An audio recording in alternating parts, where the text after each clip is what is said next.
değerli izleyicilerimiz, sağlıkla ilgili bir konuda herkesin kendi karar vermesi gerekiyor. Yani ben sizin adınıza kardeşim sen aşı ol, olmalısın diyebilir miyim? Hayır diyemem. Hiç kimse diyemez bunu. Zaten doğru bir yaklaşım değil. Ama ne dediler arkadaşlar? İsteyen aşı olur, isteyen olmaz, değil mi? Hatırlıyorsunuz. Sürekli böyle açıklamalar yapıldı. Mecburi değil dediler, zorunlu değil dediler, değil mi? Her yerde, dünyanın her yerinde.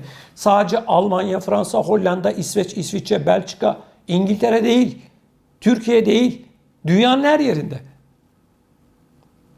Ne dediler? Zorunluluk yok.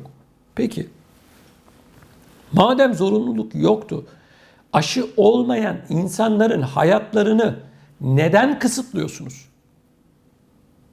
Ben anlamadım. Bir taraftan zorunlu değil diyorsunuz, bir taraftan da aşı olmayanı evden çıkamaz hale getiriyorsunuz. Sakın beni yanlış anlamayın. Ben aşı olmayın falan demiyorum. Asla. Böyle bir şey yok. Ben sadece siyasetçilerin yapmış olduğu bu açıklamaların arkasındaki, perde arkasındaki saklananları anlamaya çalışıyorum. Bir de aşı ekonomisi var arkadaşlar. Koronavirüsle ilgili bakın devletlerin ekonomileri alt üst oldu. İnsanların, bireylerin ekonomileri alt üst oldu. İşsiz kalan milyonlarca insan oldu.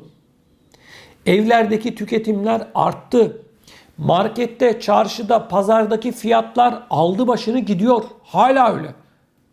Geçen yıla göre dünyanın pek çok noktasında fiyatlar en az %20 oranında arttı. Bakıyoruz kiralar arttı. Ev fiyatları arttı. Market, çarşı, pazar fiyatları arttı. Ama çalışanların, işçilerin maaşları ya da aldıkları paralar, sosyal yardımlar hiç artmadı. Şimdi değerli izleyicilerimiz bakın. Ben anlatıyorum, diyorum ki insanların, özellikle gelişmiş ülkelerde yaşayanların, Almanya, Fransa, Hollanda, İsveç, İsviçre, Belçika, Hollanda gibi ülkelerde yaşayanların bu koronavirüs döneminde daha çok sosyal yardıma ihtiyacı var diyorum. Her yerde var ama devletleri zengin olanlar, bakın zengin devletlerde yaşayanların mutlak surette daha çok sosyal yardım alması gerektiğine inanıyorum ben. Şimdi birileri şunu söyleyebilir. Ya sen Türkiye'yi niye konuşmuyorsun kardeşim? Bak ben şu anda Avrupa başta olmak üzere dünyanın pek çok noktasında, özellikle de gelişmiş ülkelerde yaşayan Türklerin sorunlarını konuşuyorum. Türkiye'yi konuşmuyorum şu anda. Türkiye'ye de geleceğiz. Ama Almanya'dan örnek vermek gerekirse, dünyanın en büyük süper güçlerinden bir tanesi olan Almanya, koronavirüs döneminde esnaflara yardım etti. Geçen yılki cirolarının %70'i oranında para ödedi. Güzel. Peki işçiye bir yardım yapıldı mı? Emekliye bir yardım yapıldı mı? Basitçe orta ve dar gelirli vatandaşa koronavirüs döneminde nasıl bir yardım yapıldı? Mesela vatandaş çocuk parası alıyor. Ne kadarlık destek verildi? Ben hep buradan anlattım. 2021'in sonuna kadar çocuğu olanlara aylık en az 500 euro civarında bir yardım yapılmalı dedim. Niye? Sebebi de var. Çocuklar evde. Daha çok tüketiyorlar. Faturalar artmaya başladı. Farklı ihtiyaçlar ortaya çıktı. Koronavirüs yaşantısı denilen bir yaşantı çıktı arkadaşlar. Artık hiçbir şey geçmiş gibi olmayacak. Yeni bir hayatın içerisindeyiz. Tüketimler arttı, fiyatlar arttı, her şey arttı. Şimdi biri yine şunu söyleyebilir. Nereden verecek kardeşim bu kadar parayı? Arkadaş bak, ne dedim konuşmamın başında? Dünyanın en büyük devletlerinden bir tanesini örnek veriyorum. Almanya diyorum. Dünya ekonomisi içerisinde ilk 5'in içerisinde yer alan bir ülkeden bahsediyoruz. Şimdi Almanya yardım yapmayacaksa kim yapacak? Yani Almanya istese her aileye, çocuklu aileye 500 euro. Her emekliye içinde bulunduğumuz yılın sonuna kadar, yani bu işten bir şekilde az ya da çok kurtulana kadar 500 euro her ay bir takviye yapsa olmaz mı? Yapamaz mı? Vatandaş şunu söylüyor. Ben özellikle Emekli TV'nin videolarının altına yapılan yorumları tek tek okumaya çalışıyorum. Şimdi şunu söylüyor. Diyor ki vatandaş, ben almış olduğum emekli maaşıyla geçinemiyorum diyor. Haklı. Şöyle bir düşündüm. Ev kiraları. Şimdi vatandaş 1200-1300 euro emekli maaşı alıyor diyelim. Örnek. 1300 euro. Almanya'da en düşük evin kirası ne kadar? Hadi ben bilmiyorum diyelim.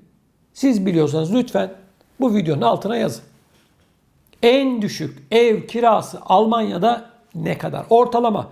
Tamam, büyük şehirlerde, Berlin'de, Frankfurt'ta, Köln'de, Hamburg'da, Münih'te tamam kiralar yüksek.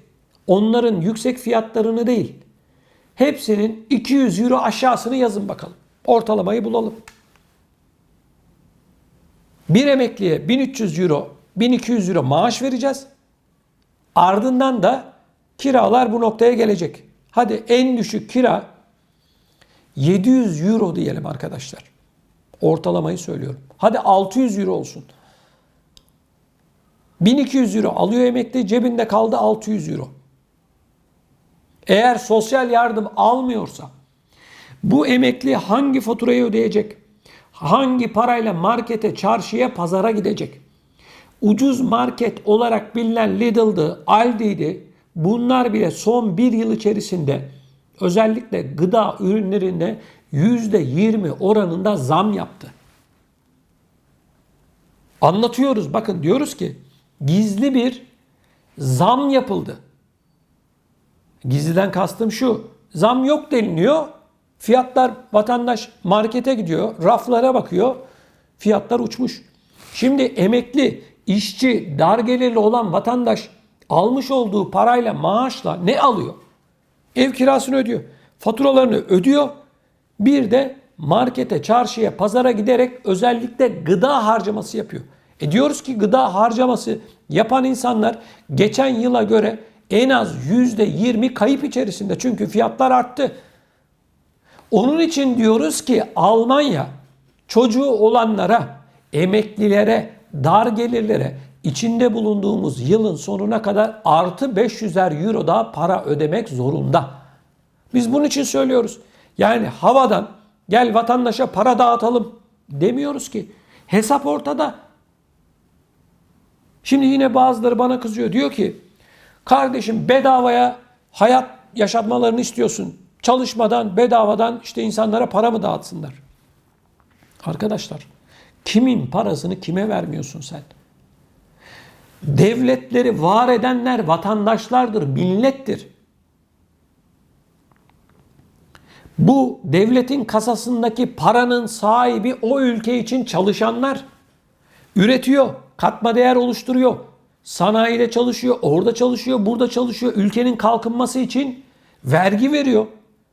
O devletin kasasında bulunan para ne Merkel'in ne de bilmem kimin babasının parası değil ki. Kimin parasını kime vermiyorsun? Hesap bu.